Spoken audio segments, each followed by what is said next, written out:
What if I told you that in World War I, the deadliest weapon wasn't a machine, it was a strategy. While the Allies built massive tanks to smash through trenches, Germany chose a different path. Not bigger guns, not heavier armor, but smarter warfare. And that decision would change the future of war forever.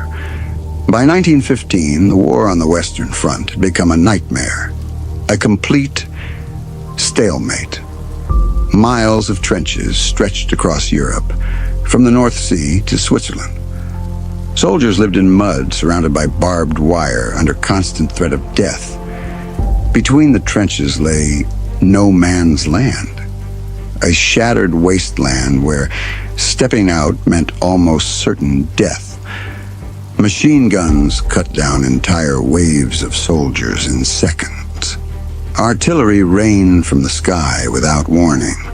Every attack ended the same way. Thousands dead, and almost no ground gained. The old tactics of war had failed, and both sides knew it.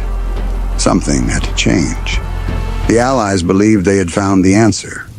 A machine that could break the deadlock. The tank.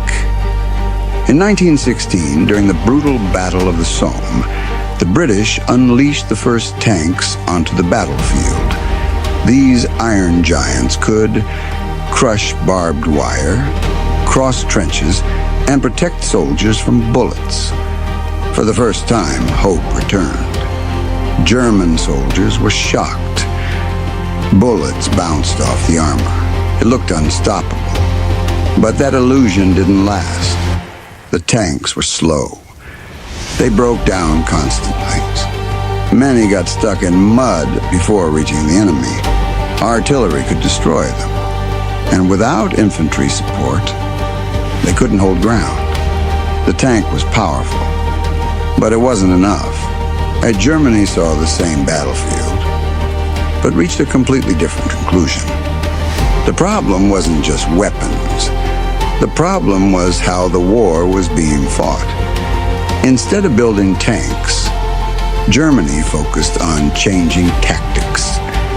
This led to a revolutionary idea known as the Hutier tactic, often linked to Oskar von Hutier. But more importantly, it created a new kind of soldier, the stormtrooper. These were elite troops, fast, aggressive, highly trained. They didn't fight like traditional soldiers, they fought to break the system. This wasn't a simple attack. It was a carefully designed system. First came a short, intense artillery strike.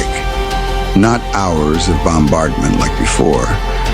Just quick, precise hits on communication lines and command centers. Then came the creeping barrage, a moving wall of explosions that forced defenders to stay hidden. And behind that wall, the stormtroopers advanced. Not in large waves, but in small, fast groups. They didn't attack strong defenses. They avoided them. Instead, they slipped through weak points, moving deeper and deeper behind enemy lines. Once inside, they caused chaos, destroying communication, attacking supply lines, spreading panic. Then regular infantry followed behind to clean up what was left. This was not about brute force.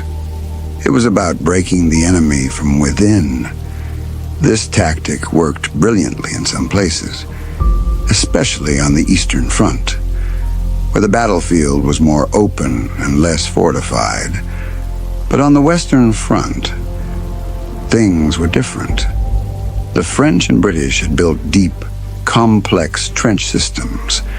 Their defenses were strong, organized, resilient, and Germany faced another problem.